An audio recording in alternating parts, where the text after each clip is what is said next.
Hello dear student, आप सभी के चैनल में आपका स्वागत है। हम फर्स्ट ग्रेड जीके में शैक्षिक प्रबंधन के 8 टॉपिक पढ़ चुके हैं। आप प्लेलिस्ट में जाकर देख सकते हैं। आज का हमारा टॉपिक है 9वां टॉपिक, विद्यालय का प्रबंधन अर्थात स्कूल मैनेजमेंट या स्कूल मैनेजमेंट कमेटी कहते हैं एसएमसी को, और एसडीएमसी स्कूल मैनेजमेंट कमेटी या स्कूल मैनेजमेंट विकास committee, SDMC school management committee.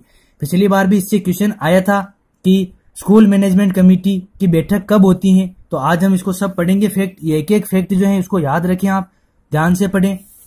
पिछली बार भी इसमें से क्वेश्चन आया था कि स्कूल मैनेजमेंट कमेटी की बैठक कब होती है। ये देखिए आप, स्कूल मैनेजमेंट कमेटी की कार्यकारिणी समिति की प्रत्येक माह में एक बैठक होती है, और कब होती है? प्रत्येक माह की अमावस्या को होती है। अब याद रखें आप, ये सब फैक्ट अपन पढ़ेंगे तो एक भी पॉइंट छूटना नहीं चाहिए, आप ध्यान से पढ़ें। आज का हमारा टॉपिक है स्कूल मैनेजमेंट कमेटी या विद्यालय का प्रबंधन। विद्यालय के विकास तथा मानवीय और भौतिक संसाधनों का गुणात्मक उपयोग करने के लिए विद्यालय के स्तर पर एक समिति की आवश्यकता होती है।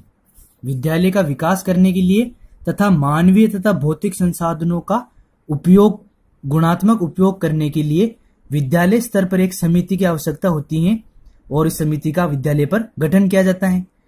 इस समिति के माध्यम से विद्यालय स्तर पर वित्तीय संसाधन जुटाए जाते हैं। जो स्कूल मैनेजमेंट कमेटी का जो गठन किया जाता है, इस समिति के माध्यम से विद्यालय स्तर पर वित्तीय संसाधन जुटाए जाते हैं।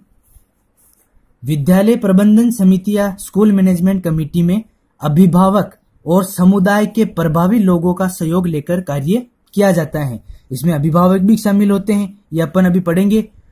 अभिभावक और समुदाय के प्रभावी लोगों का सहयोग लेकर कार्य किया जाता है। राज्य सरकार के पत्र क्रमांक P-1945 शिक्षा 6/97 दिनांक 22 अप्रैल 1999 द्वारा राजकीय उच्च माध्यमिक या माध्यमिक विद्यालय में पंजीकृत एसडीएमसी अर्थात स्कूल डेवलपमेंट मैनेजमेंट कमेटी विद्यालय विकास कोष और प्रबंधन समिति का गठन किया गया है।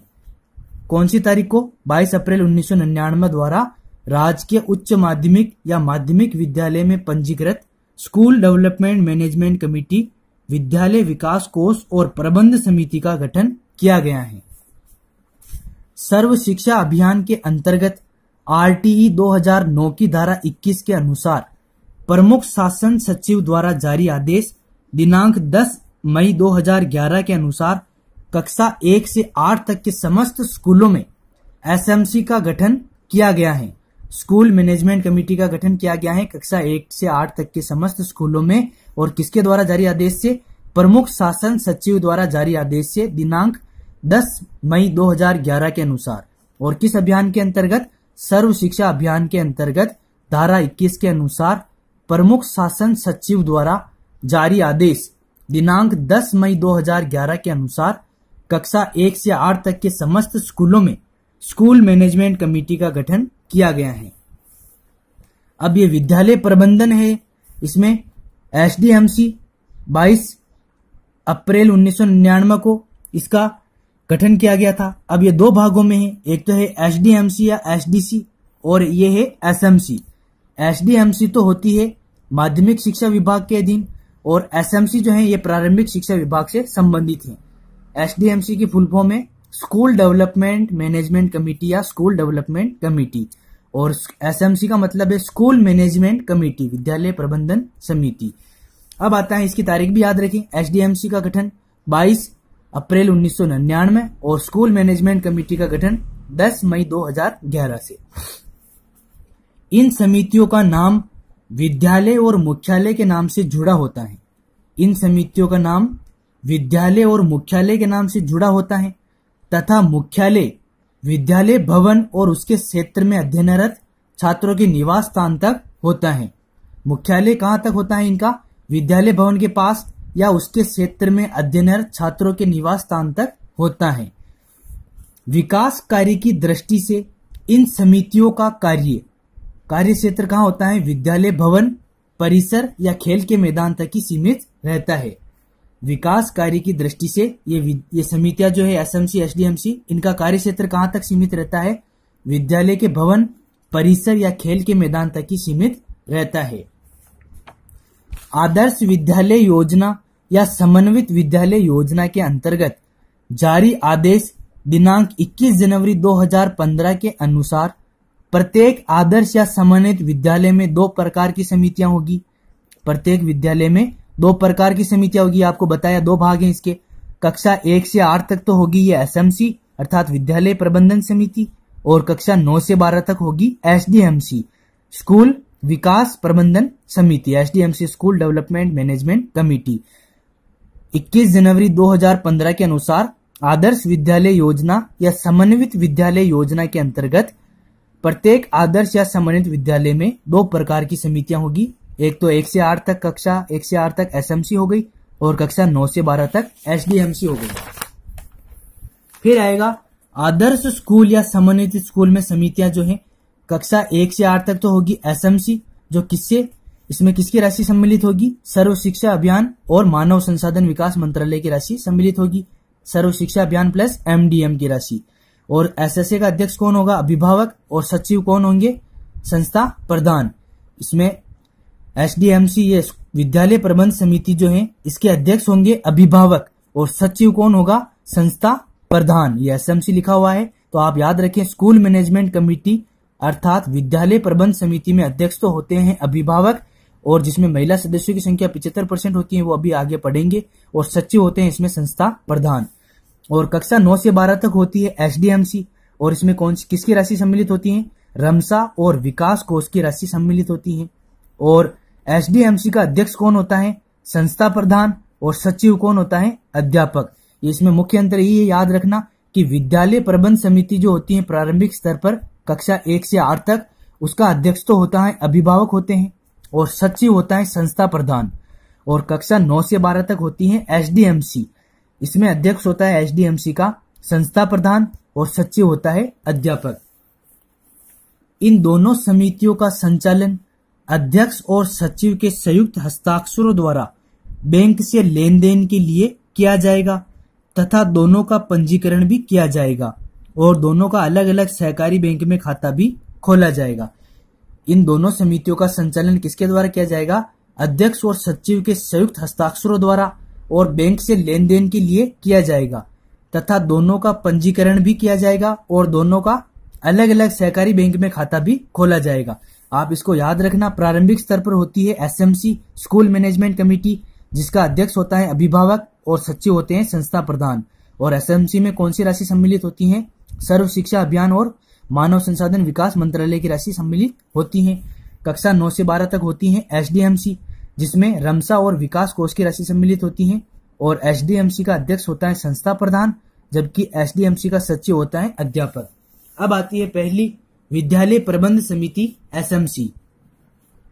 निःशुल्क और अनिवार्य बाल शिक्षा का अधिकार अधिनियम 2009 के अनुसार राज्य के समस्त राजकीय प्राथमिक और उच्च प्राथमिक तथा माध्यमिक व उच्च माध्यमिक अनुदानित और खास श्रेणी के विद्यालयों में प्रबंधन के लिए एसएमसी के गठन का प्रावधान किया गया है। आरटीई 2009 की धारा 21 भाग 1 तथा राजस्थान आरटीई 2011 के भाग अध्याय 2 धारा 3, 4, 5 की अनुपालना में एसएमसी का गठन किया जाएगा, जो कक्षा 1 से 8 तक के छात्रों के लिए होगी। अब आता है कि विद्यालय प्रबंध समिति के भाग कौन कौन से हैं। स्कूल मैनेजमेंट कमेटी में 2 समितियों का गठन किया गया है। एक तो होती है साधारण समिति या सभा, दूसरी होती है कार्यकारिणी समिति। विद्यालय प्रबंध समिति की भी 2 भाग है, एसएमसी और एसडीएमसी। और एसएमसी में 2 समितियों का गठन किया गया है। एक होती है साधारण समिति या सभा, और दूसरी होगी कार्यकारिणी समिति। साधारण समिति में क्या होता है कि विद्यालय प्रबंध समिति की साधारण सभा द्वारा विद्यालय के कार्यों और साधारण सभा द्वारा लिए गए निर्णयों के क्रियान्वयन के लिए एक कार्यकारिणी समिति का गठन किया गया है। अब आता है कि साधारण समिति के सदस्य कौन कौन होते हैं। संबंधित विद्यालय में पढ़ने वाले प्रत्येक विद्यार्थी या बालक के माता पिता या संरक्षक, अगर माता पिता जीवित नहीं है बालक के, तो उस स्थिति में संरक्षक होता है साधारण समिति का सदस्य। फिर आता है संबंधित विद्यालय का प्रत्येक अध्यापक या प्रबोधक। फिर आएगा संबंधित क्षेत्र में निवास करने वाले जिला प्रमुख या प्रधान या सरपंच या नगर पालिका अध्यक्ष। फिर आएंगे संबंधित क्षेत्र में निवास करने वाले समस्त जिला परिषद सदस्य या नगर पालिका पार्षद या पंचायत समिति सदस्य या वार्ड पंच। समिति की कार्यकारिणी समिति में निर्वाचित मनोनीत सदस्य और शेष सदस्य जो उपरोक्त में शामिल न हो, ये किसमें शामिल होते हैं? साधारण समिति के सदस्यों में शामिल होते हैं। दो समितियां हैं इसकी विद्यालय प्रबंध समिति की, एक तो साधारण समिति और एक कार्यकारिणी समिति। साधारण समिति के सदस्यों में कौन शामिल होंगे?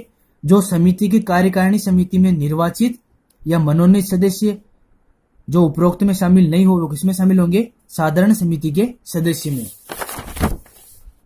अब आएगा साधारण सभा या समिति के अधिकार और कर्तव्य कौन कौन से हैं। ये इंपॉर्टेंट फैक्ट है कि एक वर्ष में साधारण सभा या समिति की 3 बैठकें होती हैं।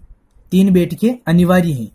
एक वर्ष में साधारण सभा या समिति की 3 बैठकें अर्थात 4 माह में 1 बैठक अनिवार्य है। एक वर्ष में 3 बैठकें हो रही हैं तो एक वर्ष में 12 महीने होते हैं, तो 12 में 3 का भाग लगाइए तो 4 माह में 1 बैठक अनिवार्य है।